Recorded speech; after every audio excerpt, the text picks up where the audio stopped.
has concluded. Questions without notice. The Leader of the Opposition. Thank you, Mr Speaker. My question is to the Prime Minister. Yesterday the Prime Minister stated, and I quote, "We're committed to providing older Australians with access to care that supports their dignity." Now, if that is the case, why, when he was Treasurer in his first budget, did the now Prime Minister cut $1.2 billion from aged care? How did cutting $1.2 billion from aged care support the dignity of vulnerable older Australians? The Treasurer will cease interjecting. The Prime Minister has the call. Thank you, Mr Speaker. Well, I was hoping there'd be some bipartisanship, Mr Speaker, when it came to issues of aged care. But clearly the opposition— I will retain some hope on that front, Mr Speaker, but to address the Leader of the Opposition's question, only this could happen with Labor Party financial management, where you increase the budget for aged care by $1 billion every single year. Can that, in their minds, be a cut to funding? $1 billion extra from the 2016-17 budget every single year, and going out to the end of the forward estimates, we are increasing the funding for aged care. Only under the Labor Party can 1 + 1 = 0, Mr Speaker. That's how they do their maths. That's how the Shadow Treasurer adds up, Mr Speaker.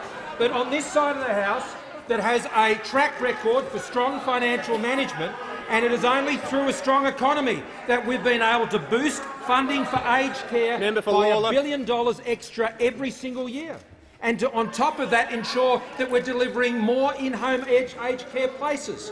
But the member refers to the 2016-17 budget.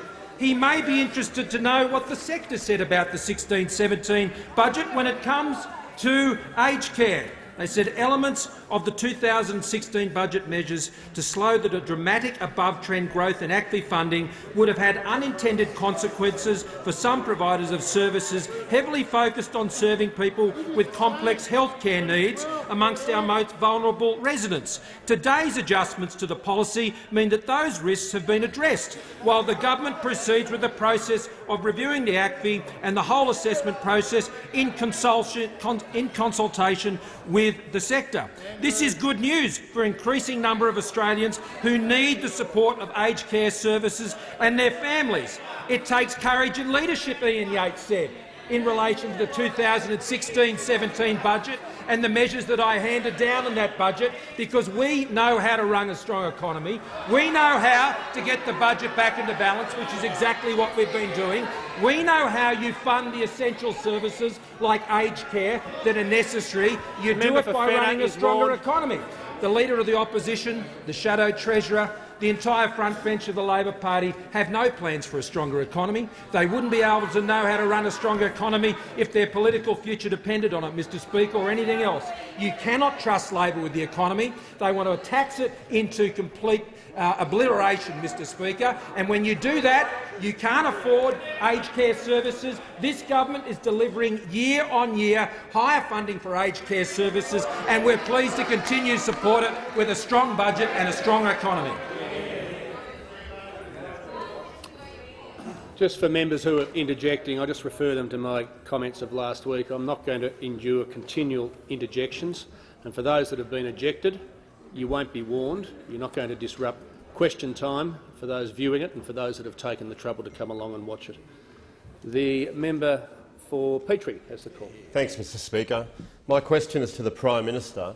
Will the Prime Minister please outline to the House why the government is establishing a Royal Commission into aged care safety and quality, and how will the Royal Commission help us stand alongside senior Australians?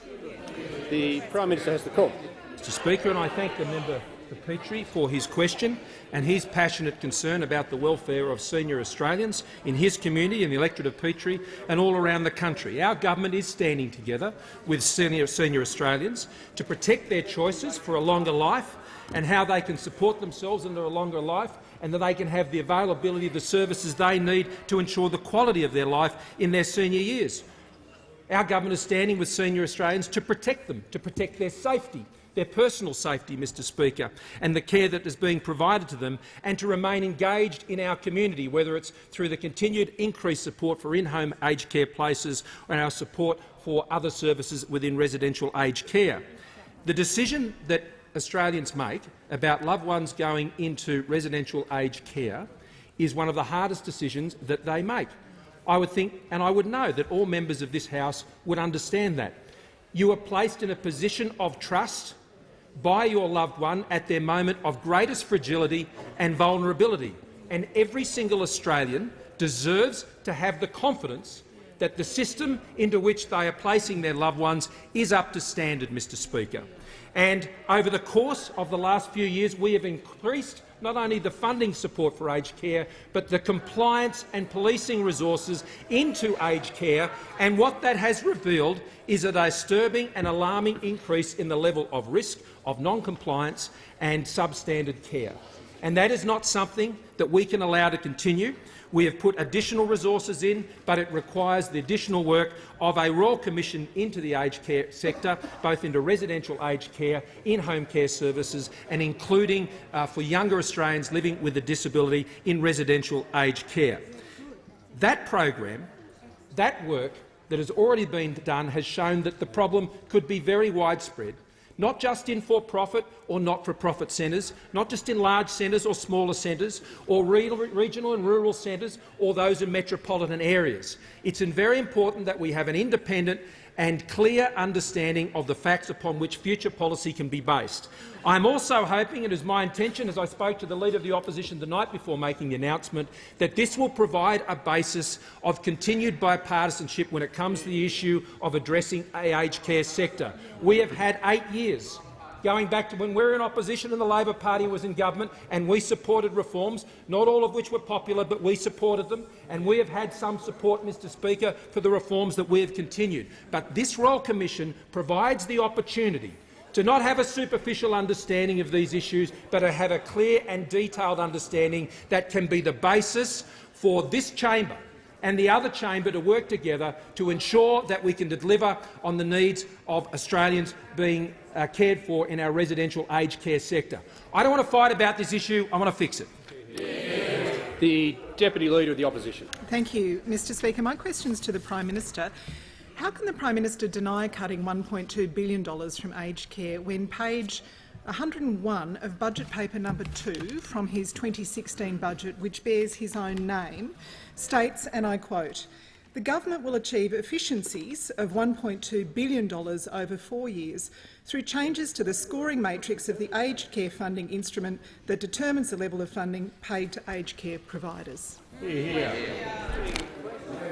The Prime Minister has the call. Thank you, Mr Speaker. Members on my left. It's quite simple. In the 16-17 budget, the funding for aged care was $17.1 billion. It has increased on average by 6.2% each year up to 2021. In 2017 alone, aged care spending was estimated to reach $18.6 billion. For the benefit of the member for Sydney, 18.6 is higher than $17.1 billion. And over the next 4 years, it will grow by another $5 billion to $23.6 billion.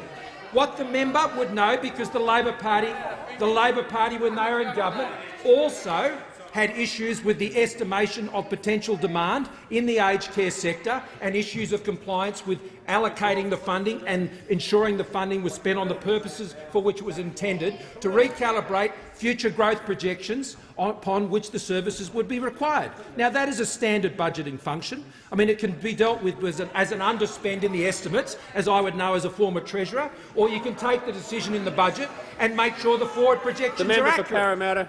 Aged care funding has gone up $1 billion and more every year under this government, Mr Speaker. They're the facts. This is why I want a Royal Commission, Mr Speaker, into this area, because we should not be making decisions based on the political agendas of those opposite or in other places, Mr Speaker. We should be making decisions based on the facts. The Australian people know that the Labor Party do not tell the truth at elections about services provided to senior Australians. They went to the last election and they didn't tell them the truth about Medicare services, Mr Speaker. They told them blatant untruths. The Australian people know they cannot trust what the Labor Party tells them about what the government is doing. By contrast, the Australian people can trust this government because we know how to run a stronger economy to pay for it, and we do the things that we believe in. The member for Goldstein. My question is to the Treasurer. Will the Treasurer update the House on how the government's strong economic management is providing economic security for senior Australians, including in the Goldstein electorate? And is the Treasurer aware of any alternate ideas? The Treasurer has the call. Thank you, Mr Speaker, and I thank the member for Goldstein for his question. And he knows that the Coalition is absolutely committed to supporting the 30,000 seniors in his electorate, the millions around the country, in stark contrast to those opposite. Because for the Labor Party, senior Australians are a piggy bank, Mr Speaker, to raid when they run out of money, Mr Speaker. They treat the senior Australians as a piggy bank to raid. For a second. The member for Fenner's already been. Member for McMahon will cease interjecting. He's warned. The member for Fenner's already been warned. He can leave under 94A. The Treasurer has the call. Thank you, Mr Speaker. For the Coalition, it's all about providing choice, encouraging personal responsibility and helping those who are in need, whether it's in aged care, whether it's in employment, whether it's in lifelong learning, Mr Speaker, whether it's in maximising their retirement incomes or whether it's in healthy living, Mr Speaker. And we are able to provide those services to senior Australians because we have put in place the foundations for a strong and growing economy, Mr Speaker. That's our track record. If you look at the last budget, there was $1.6 billion there for 20,000 new home care places, Mr Speaker. There was more than $100 million for better facilities, better care and for better services, Mr Speaker. And there was an additional $5 billion going into aged care over the next 5 years, so that in total $23.6 billion will be spent on aged care, Mr Speaker. Now, we know that that stands in stark contrast to that which is proposed by those opposite, Mr Speaker, because the Labor Party will hit senior Australians with a retirees tax, Mr Speaker, with a retirees tax. And we know that they will hike energy bills, Mr Speaker, hike the energy bills, which will hurt senior Australians the most. Now, their retirees tax will hit 900,000 Australians, Mr Speaker. Pensioners, the self-funded retirees, Mr Speaker, it will help. Now, 84% of those affected have a taxable income of less than $37,000, Mr Speaker. 96% of those affected have a taxable income of less than $87,000, Mr Speaker. This is not the multi-millionaires club, Mr Speaker. This is hard-working senior Australians who have saved and sacrificed for their retirement, Mr Speaker. So we know that under the Labor Party, senior Australians will be hit with higher energy bills. We know that there won't be as much money for aged care, and we know that they'll be hit with the retirees tax. So under the Labor Party, every single Australian will pay more, and senior Australians won't be spared from their taxes. The Leader of the Opposition. Thank you, Mr Speaker. My question is to the Prime Minister. I refer to the Prime Minister's previous answer. How can the Prime Minister continue to deny a cut of $1.2 billion in aged care funding in his first budget when it's here in black and white, page 101? The Prime Minister has the call. Mr Speaker, it's quite simple, because funding went up. Funding increased by more than $1 billion every year under our government in our services to aged care. But given the Leader of the Opposition wants to talk about previous budget papers, maybe I should have a look at some of Labor's previous budget papers. In 2011-12, Labor ripped out over $200 million out of residential aged care. That's budget paper number 2, 2011-12. In 2012-13, there was a cut of $135 million, Mr Speaker, to these services in budget paper number 2. Mr Speaker, but these aren't the issues that I want to focus on today. We're increasing funding to aged care every year, Mr Speaker. What I would invite the Leader of the Opposition to do is to say what he has indicated to me that he is very concerned about, and we share this concern, and that is we need to focus together on delivering the aged care services and the support that is needed for Australians to have that level of confidence. Now, I believe he agrees with that, and instead of coming into this place and getting into the usual childish games of tit for tat on aged care, we can all do that all day if you want, and you can point to your little fact and I can point to my little fact, but the Australian people have had a gutful of that toing and froing and bickering about aged care. That's why I've established a Royal Commission to rest all of those issues and to put the Australian peoples first, to stand with senior Australians around the country and ensure that we work together as a parliament, as a government, to put those Australians first and to give Australians the assurances they want, that they deserve, that when their family members, their aunt, their uncle, their mum, their dad, their sister, their brother, their partner, their wife, their husband, they deserve better than this tit for tat. The member for Mayo. Thank you, Mr Speaker. My question is to the Minister for Social Services. Frank, aged 68, applied for the pension in November last year. In March, after 9 months of no income, he called my office seeking urgent assistance. Due to serious health issues, Wayne, aged 69, applied for the pension last December. Financially and emotionally distressed in March, he called my office after waiting over 4 months for Centrelink to approve his application. Minister, I have so many cases like Frank and Wayne. Our older Australians deserve better than this. Minister, what undertakings will you make to urgently address the delay in Centrelink processing age pension applications? The Minister for Social Services. No, the Minister for. The Minister has the call. Well, can I thank the member for the question? Look, firstly at the outset, can I say if there's any individual cases that she wishes to raise, the best thing to do, as members on this side of the House do and members on this side of the House do, is to raise them directly with my office. The Minister will pause for a second. The member for McEwen will leave under 94A.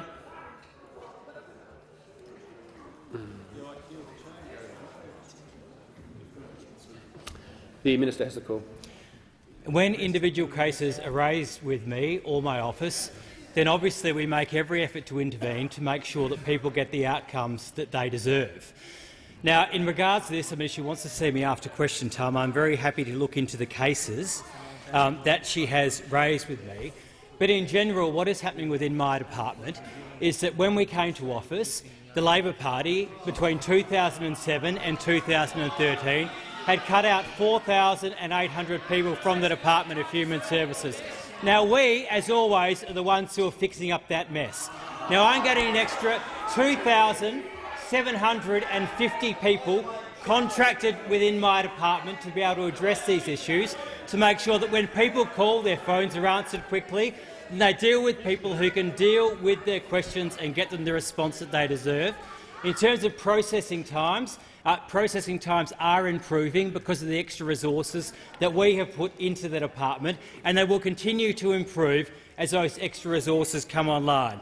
But can I say to any member of this chamber, if there's an individual case that has been brought to you, then please come to us, raise it with us, and we can fix it.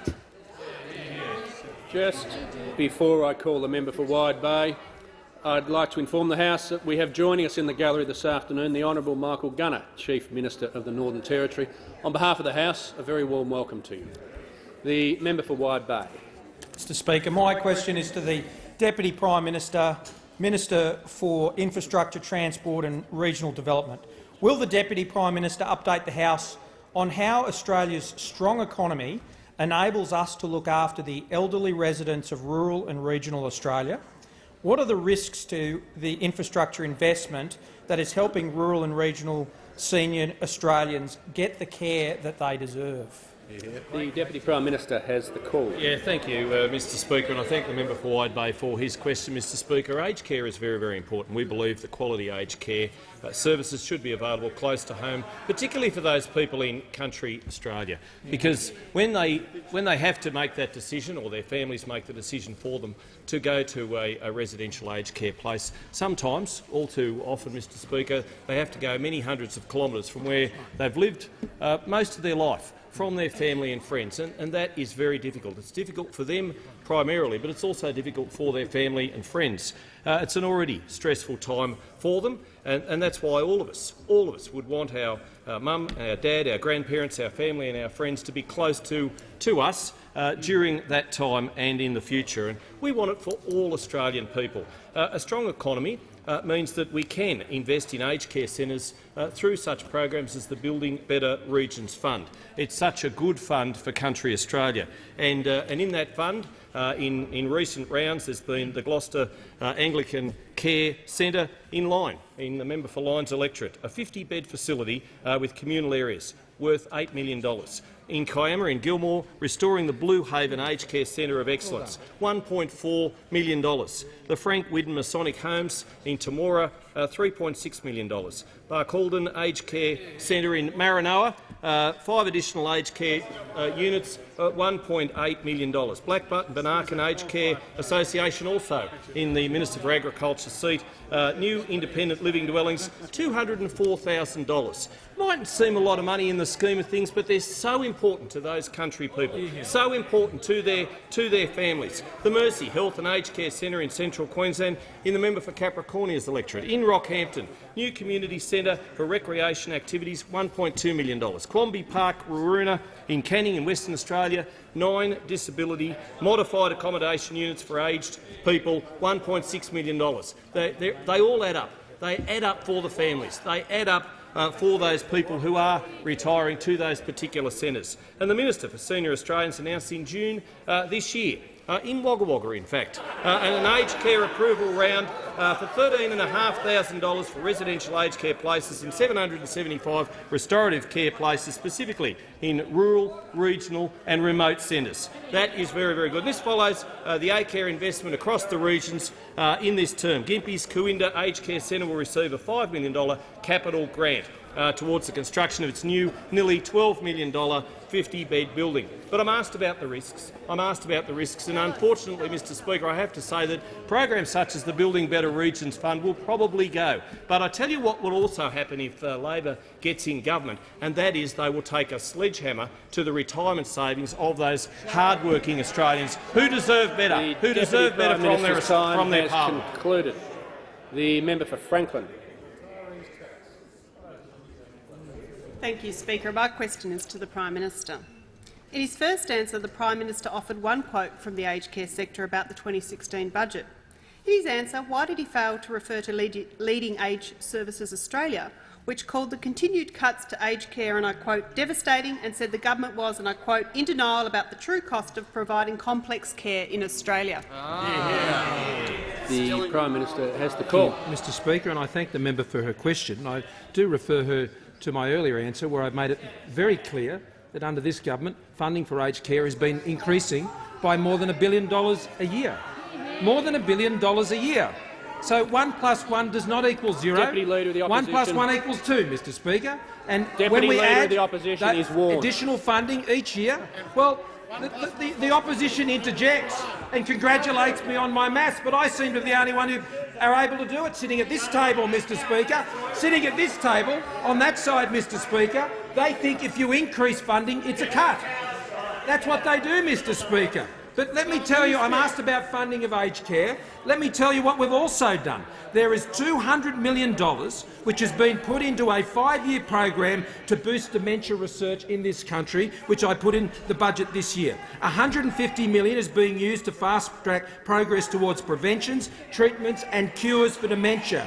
$50 million is for National Institute for Dementia Research, and an extra $34 million through the Dementia and Aged Care Services Fund is also making significant research achievements. Now, the highlights so far include ultrasound technology to improve memory and the slow onset of dementia, and understanding the impact of childhood stress as a dementia risk factor, and the potential for eye scans to reveal early signs of dementia. Now, those opposite interject. They just raise the issues of the complex needs of people in aged care, and I'm talking about funding for dementia research, Mr Speaker. We are providing additional resources for mental health support for people in residential aged care. We announced just last week $106 million, which included $16 million for funding to support increased policing of standards in the aged care sector, some $50 million to boost the capacity of regional centres, and another $40 million to lift quality standards in the aged care sector. This government is investing in aged care in this country, and we are acutely aware of the fact, through our support for in-home care places, that Australians want the choice to stay at home longer and age in their homes, Mr Speaker. Now, that means that when people go into residential aged care, that their needs are more acute. And that's why it's important that we have better understanding of these issues, and why I believe the Royal Commission will be very helpful, not only at looking at what the standards and controls are in place, but to look into the future and to ensure that we have a factual basis to ensure bipartisan support for strong aged care policy over the next decade and beyond. The member for Brisbane. Thank you, Mr Speaker. My question is to the Minister for Senior Australians and Aged Care. Will the minister update the House on actions the government has already taken to ensure the quality and safety of Australia's aged care sector? The Minister for Senior Australians and Aged Care has the call.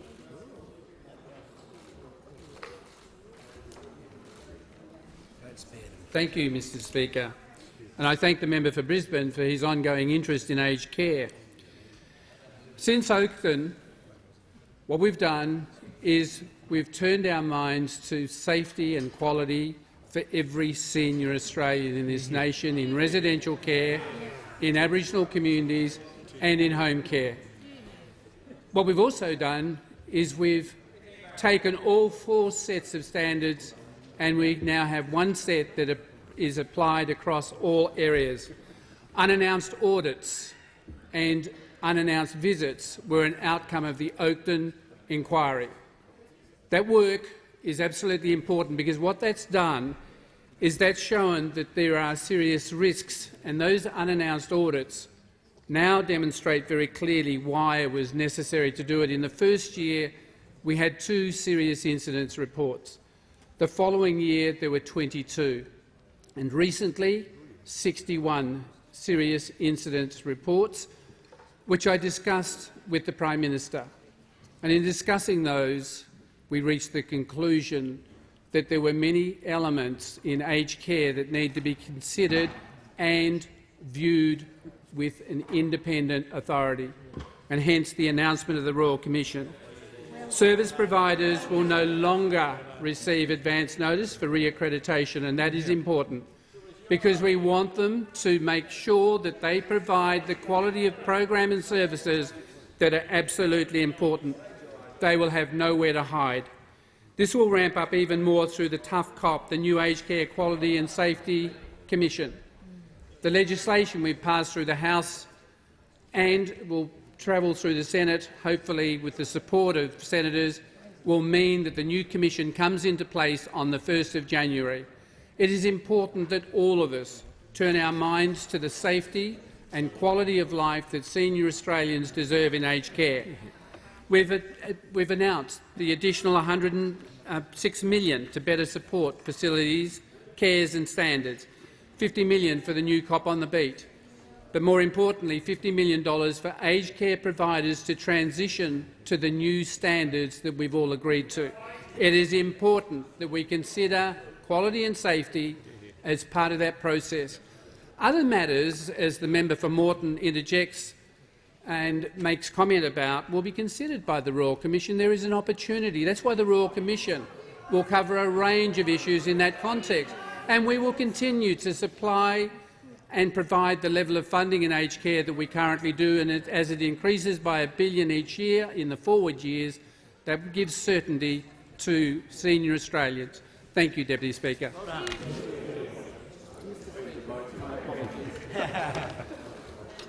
The member for Franklin.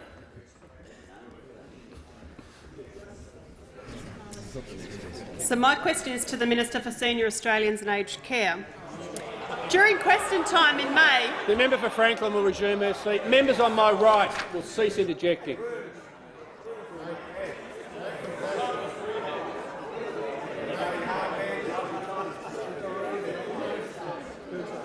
The member for Franklin. Thank you, Speaker. My question is to the Minister for Senior Australians and Aged Care. During question time in May, the minister criticised Labor for saying that aged care was, and I quote, in a state of national crisis, with the minister saying this was, and I quote, fear-mongering and verging on the abuse of older Australians.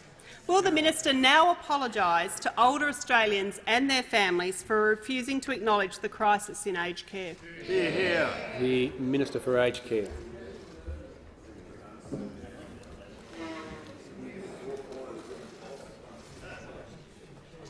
Mr. Speaker, thank you. I thank the member for Franklin for her question, and yes, I did say that in this chamber. I said it at a point in time in which the context had to be considered for why I made those comments. If you remember, I made the comments that I was slow to anger on many issues.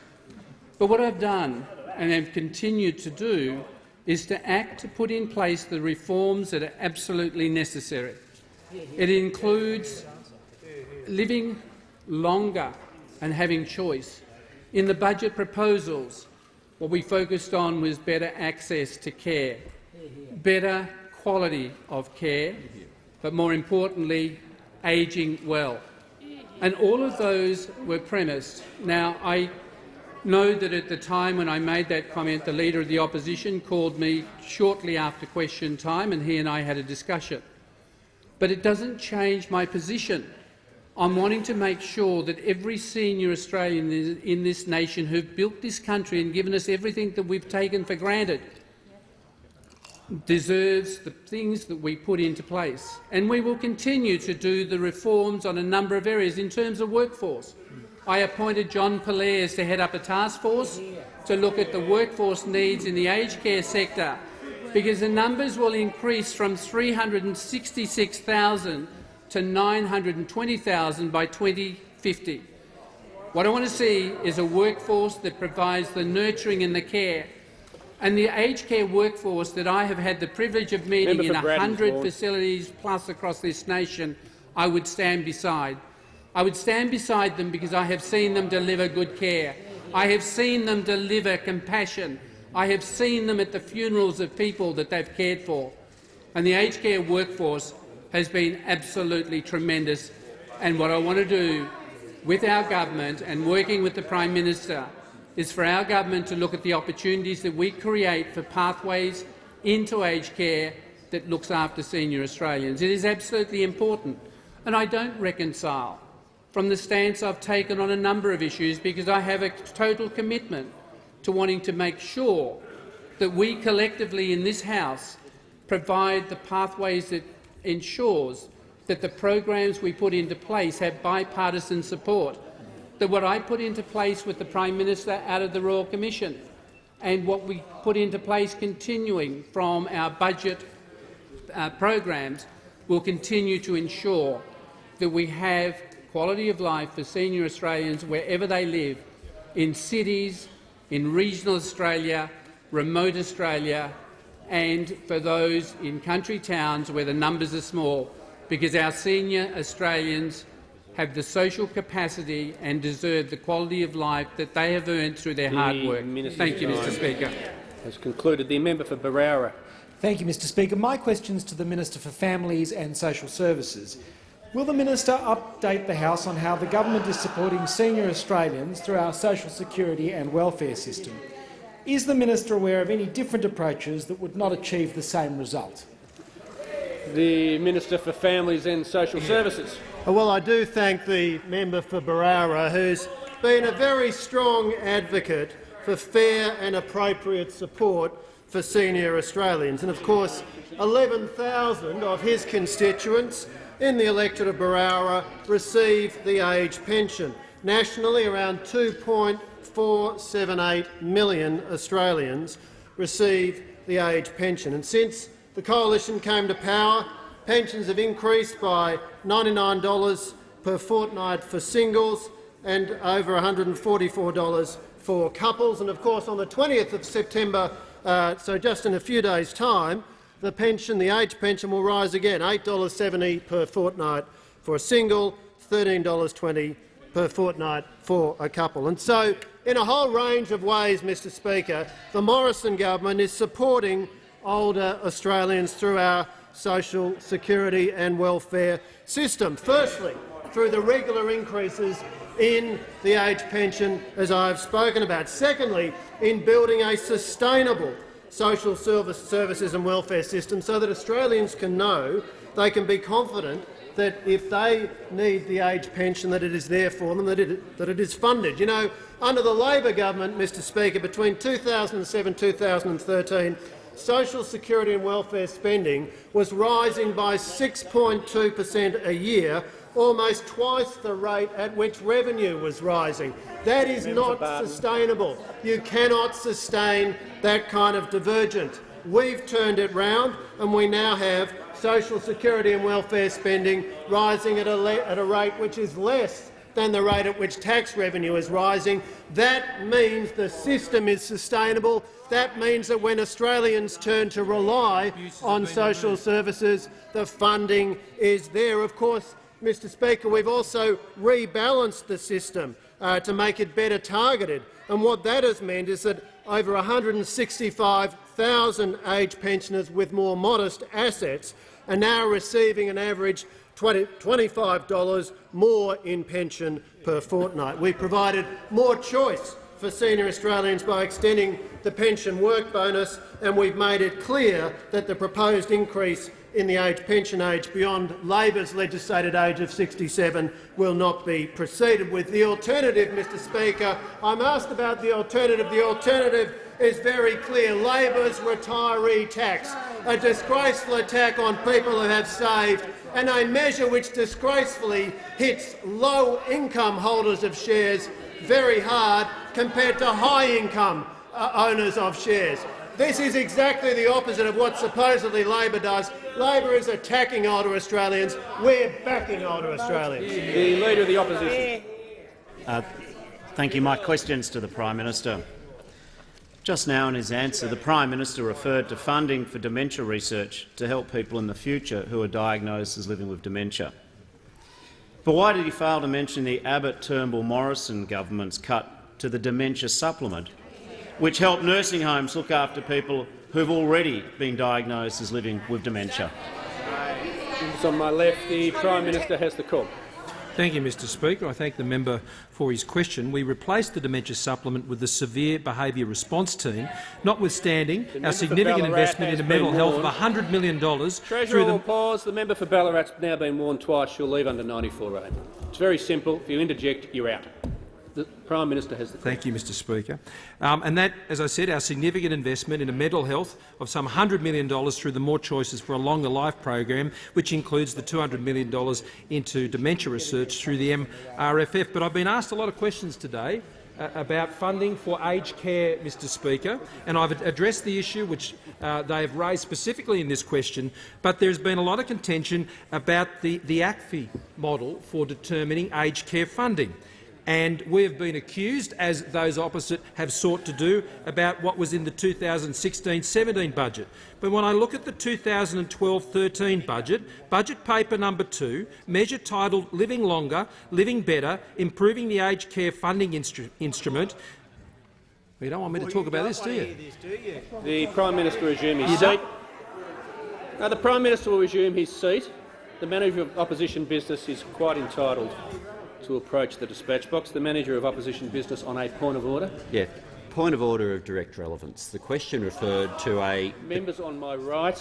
The question referred to a specific cut.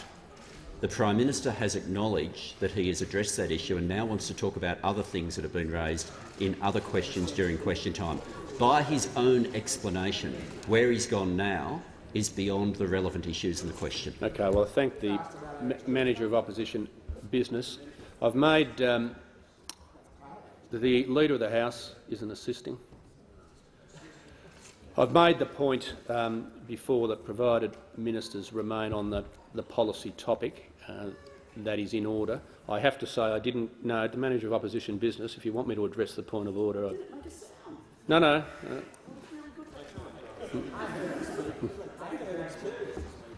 I have to say I was in conversation with the Deputy Leader of the Opposition for the last 10 to 15 seconds on another matter, and I didn't hear everything that the Prime Minister was saying, but I'll listen very carefully now.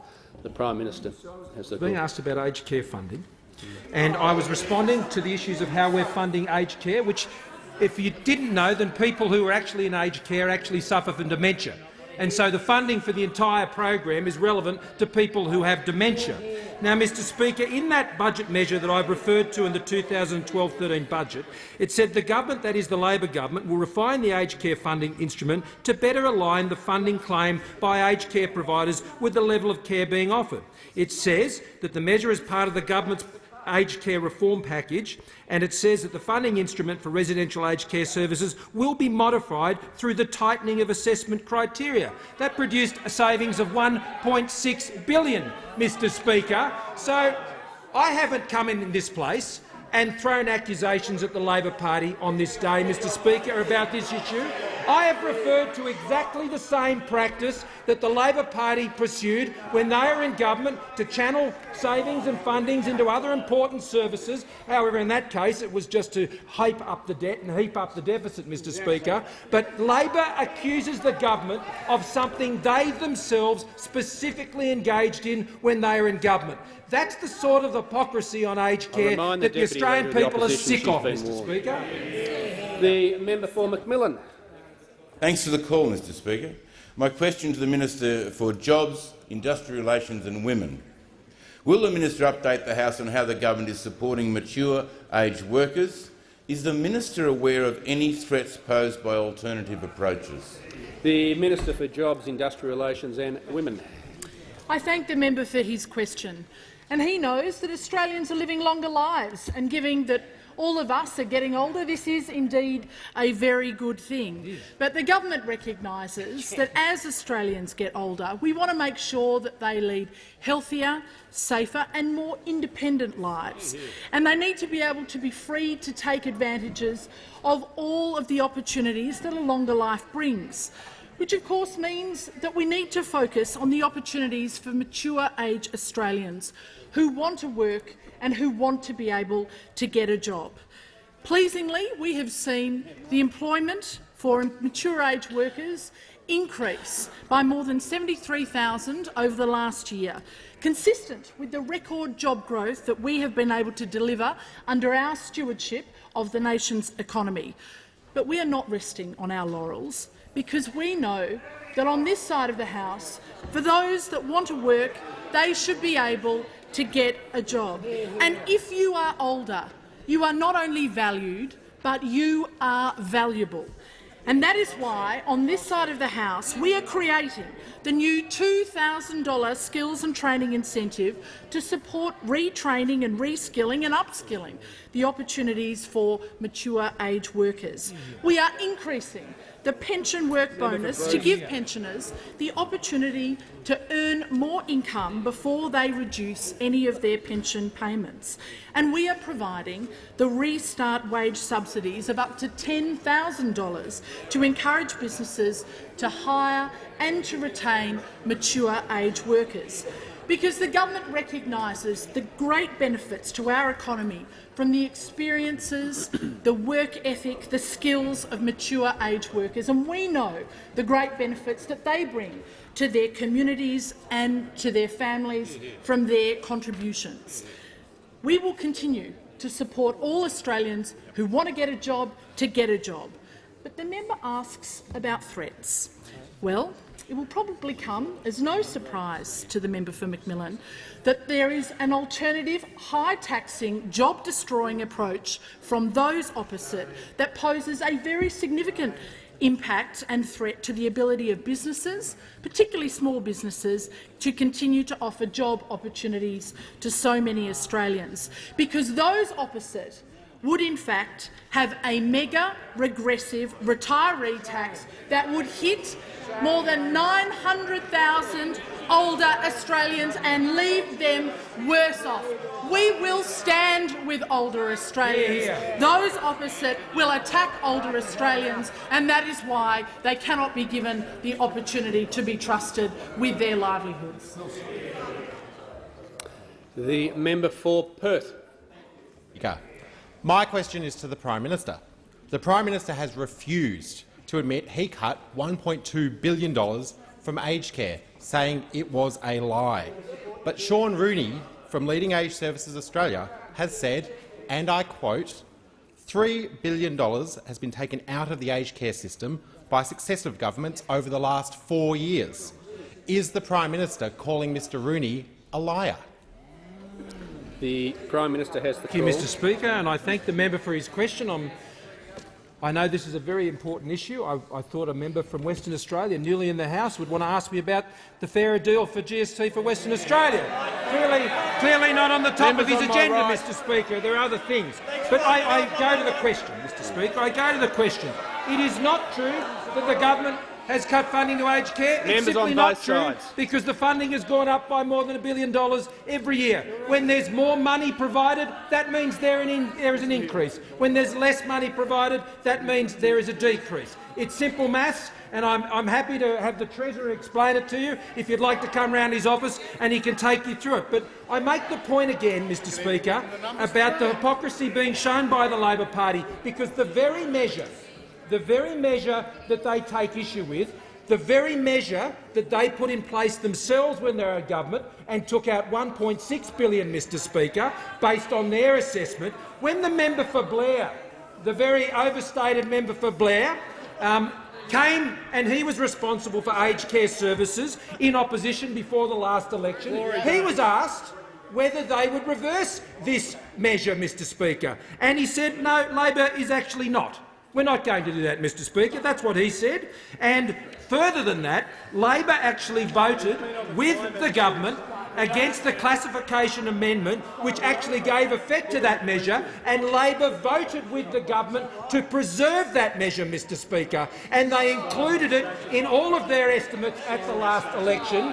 So they come in here complaining about a measure they actually voted for, Mr Speaker, and again, stop playing politics with aged care, support the government to make the reforms necessary. We have actually had 8 years of pretty good bipartisanship, and that's the behaviour of the Labor Party today demonstrates why this Royal Commission is so necessary. I'm not going to allow this issue to be politicised in this way. The Royal Commission will do that job. It will determine the facts. It can remove the agendas of all of those who seek to put their 2 pence in to pursue their agenda. We will make decisions based on the facts of quality of care in the aged care sector, and that should be the basis for all policy going forward in this space. The member for Ryan has the call. Thank you, Mr Speaker. My questions to the Minister for Health.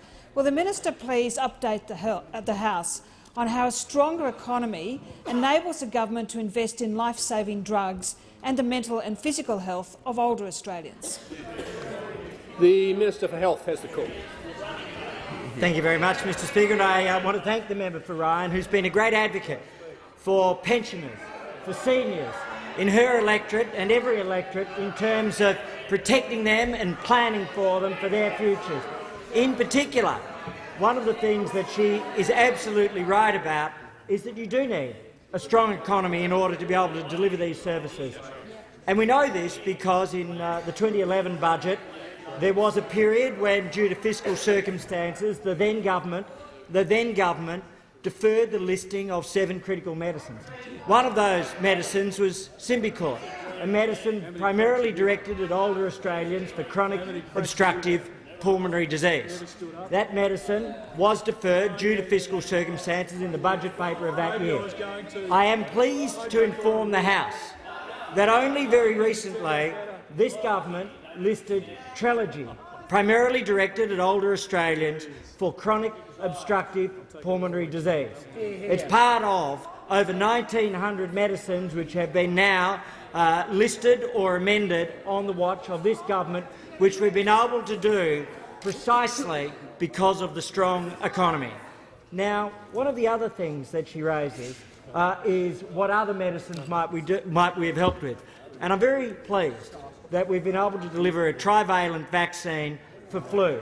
And as a result of that new, stronger vaccine, also higher rates of vaccination and differences in this year's flu, as well as the incredible work of so many of our health and medical workers, what we've seen is a drop in over 65s who've been diagnosed with tested flu to this stage of the year from 29,000 to 4,000, and perhaps most significantly, a reduction to the end of August in those who have lost their lives from flu from 610 Australians to 38 Australians, and overwhelmingly those are older Australians whose lives have been saved and protected.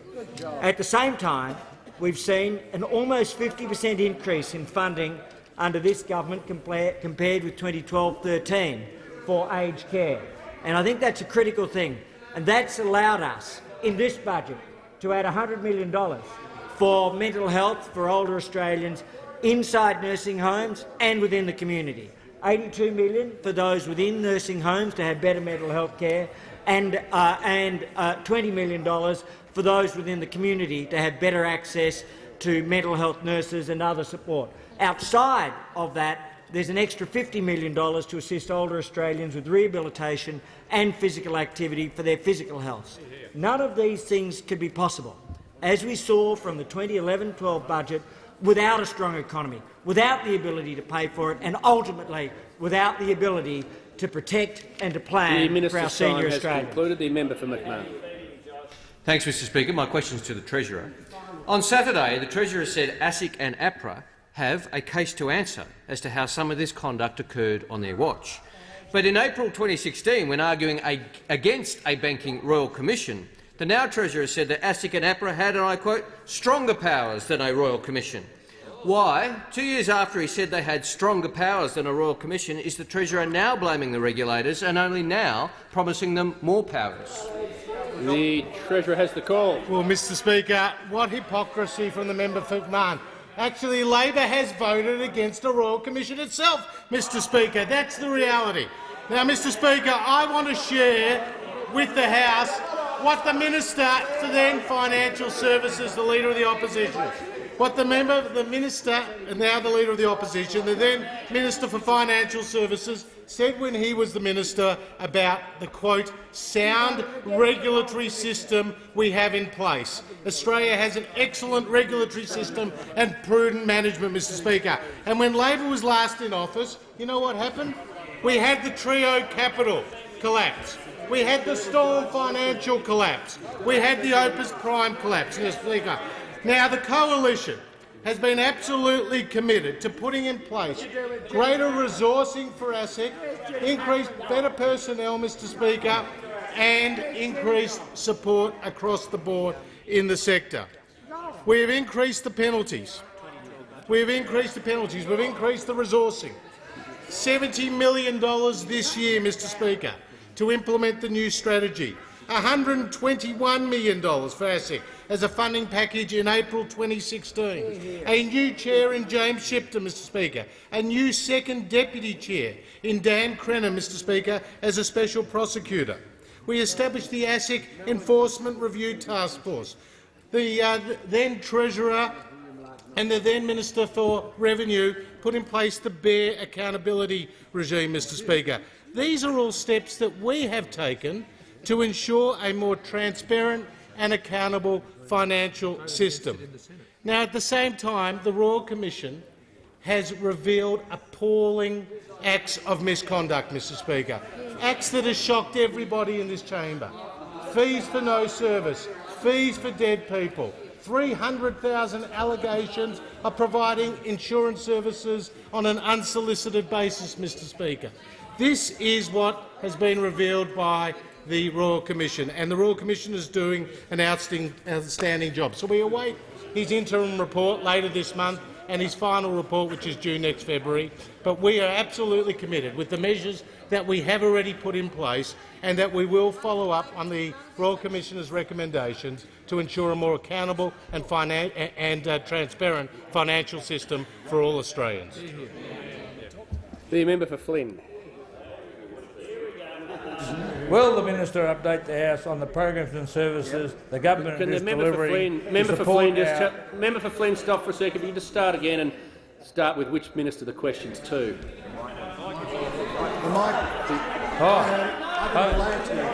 Members on both sides. The member for Flynn has the call. My question is to the Minister of Veteran Affairs.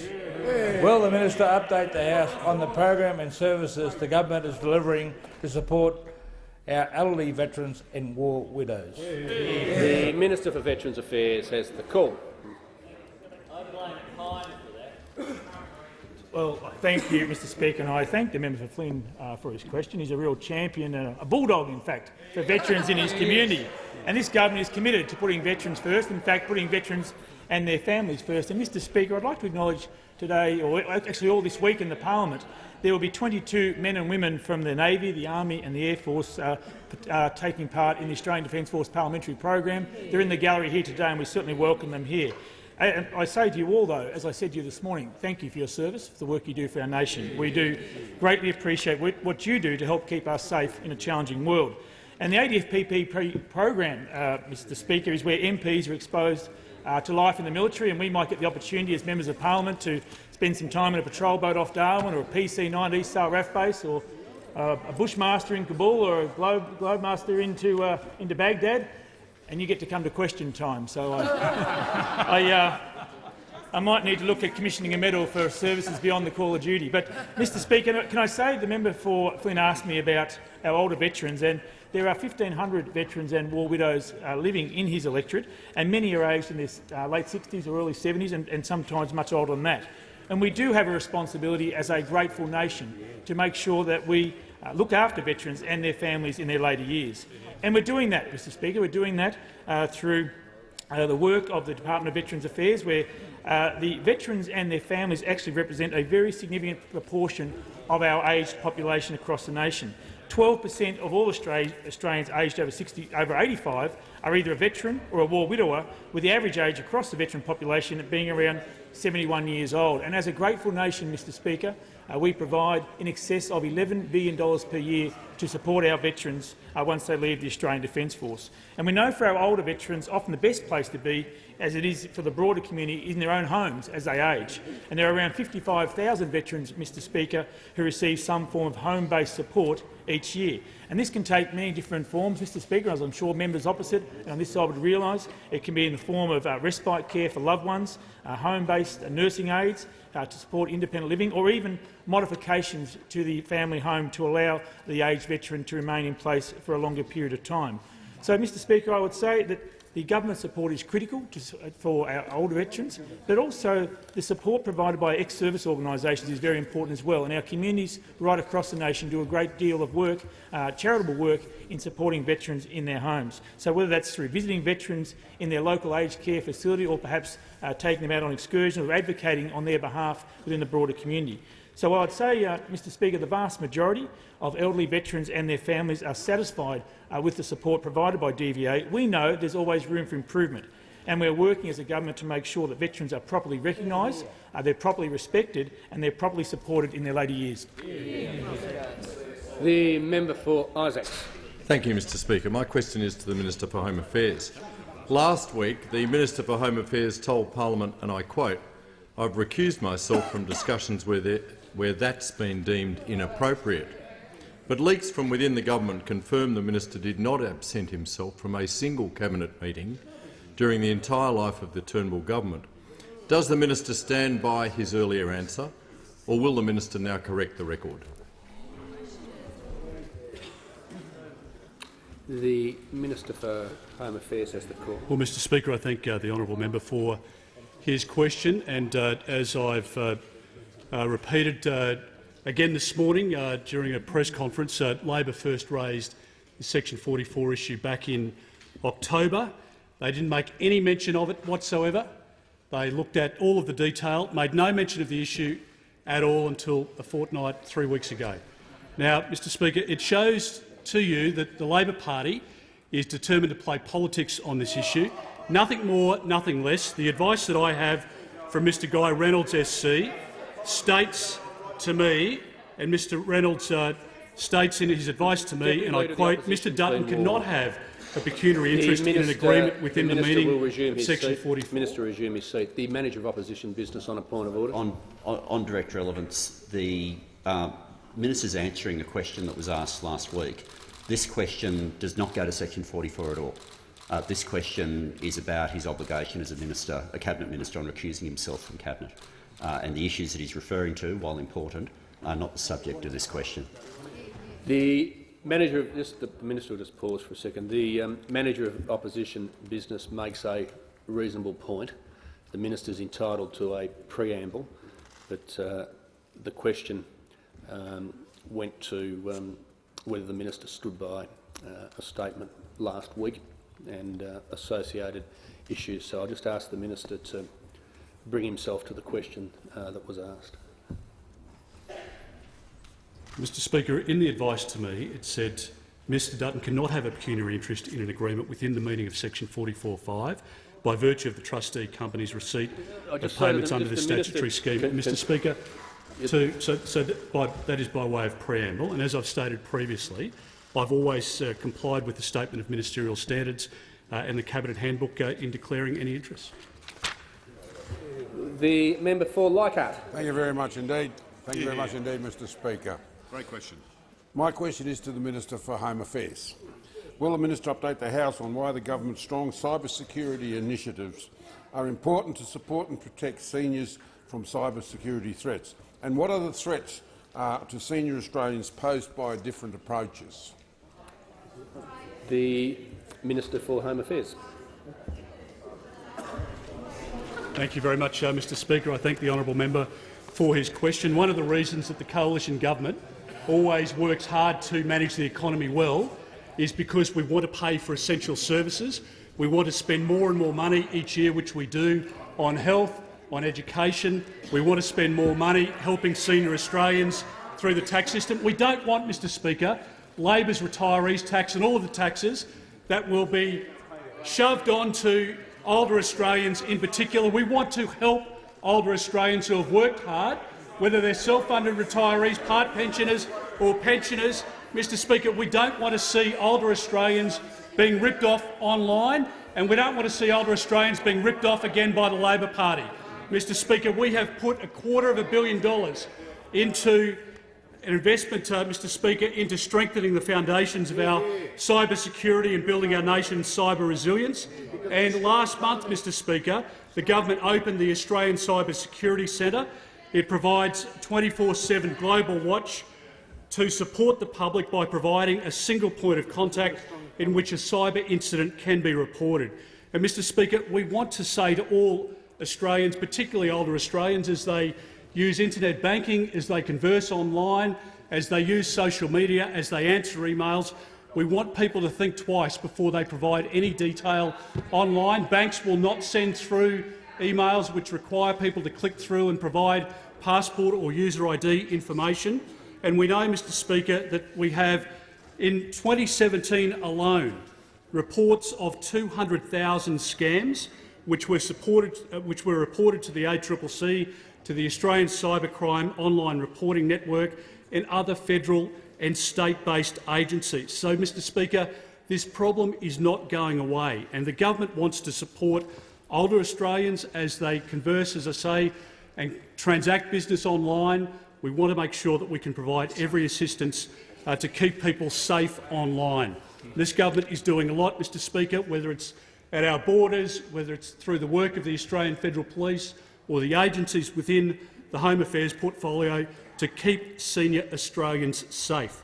And, Mr Speaker, if Australians have any concerns of online activity, there is the ability to call the ACSC, the Australian Cyber Security Centre, on 1300 292 371.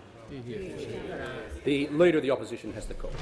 Thank you, Mr Speaker. My question is to the Prime Minister. He's had 3 weeks to consider his answer. He's now been asked the question on numerous times. It's a very simple question. It's not going away. Why isn't Malcolm Turnbull the Prime Minister of Australia? Members on my right, Member for Swan, Deputy Prime Minister, the Treasurer. The Prime Minister has the call. Thank you, Mr Speaker. We dealt with this last week. Mr Speaker, the Labor Party might want to come in here and carry on like this. Again, no questions on drought today, Mr Speaker. They had one more opportunity to ask a question on drought. They could ask about the economy, they could ask about jobs, and they just want to lay about in the political morass, Mr Speaker. I'll tell you what this government is doing. The Labor Party might want to kick up as much dust as they want, but as Prime Minister it's my job to see through the dust to what really matters to the Australian people, Mr Speaker, and what matters to the Australian people is making the decisions that ensure that we keep our economy strong, that we keep Australians safe and we keep Australians together. The member for Barker has the call. Thank you, Mr Speaker. Mr Speaker, my question is to the Minister for Energy. Minister, could you update the House on what action the government is taking to put downward pressure on prices for energy and what this means for senior Australians? And, Minister, are you aware of any alternative approaches? The Minister for Energy has the call. The Minister has the call. Thank you, Mr Speaker, and I thank the honourable member for Barker for his question, and I recognise his strong advocacy on behalf of his constituents on this all-important issue. Now, he has almost 31,000 older Australians in his electorate over the age of 65, and he knows that their grandparents, their pensioners, their self-funded retirees, and they make an extraordinary contribution to the community in Barker and across Australia, in CWAs, in men's sheds, in show societies, in Rotary clubs, contributions across the board. Now, Mr Speaker, my first priority as the Minister for Energy is bringing electricity prices down for all Australians, but particularly for those who are struggling to make ends meet. And we know that cost of living pressures are particularly important for older Australians. It can mean the difference between heating and eating. It can mean them being reluctant to turn on the air conditioner in a hot summer. And that's why we're taking practical action to further reduce electricity prices. By establishing a price safety net to make sure customers get the best available deal. By taking a big stick to the big energy companies. By backing investment in new generation and competition. And I say further reduce, Mr Speaker. I say further reduce because prices are already coming down. In this year alone, we've seen a 25% reduction in the spot price in the national electricity market, and we expect that to be passed on to consumers. We expect that to be passed on. Now, we've already put in place measures to rein in the power of the networks, and if you'd done that, if those opposite had done that, it would have saved Australians over $6 billion. Now, the member asked about alternatives. And we've seen that in the member's home state, because the former Labor Premier in South Australia ran a grand experiment of a 50% renewable energy target, and the outcome was clear.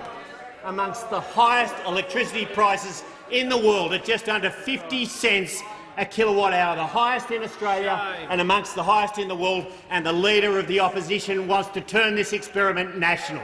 Well, we don't want prices across Australia at almost 50 cents a kilowatt-hour, Mr Speaker. Labor talks a big game when it comes to looking after the most vulnerable. But it's this government that is unambiguously focused on getting electricity prices down and looking after the welfare of older Australians. The Prime Minister. Thank you, Mr Speaker. After 21 well-answered questions, I ask that further questions be placed on the notice paper. And if Fat Man Scoop is watching, I'll see you at R&B Friday.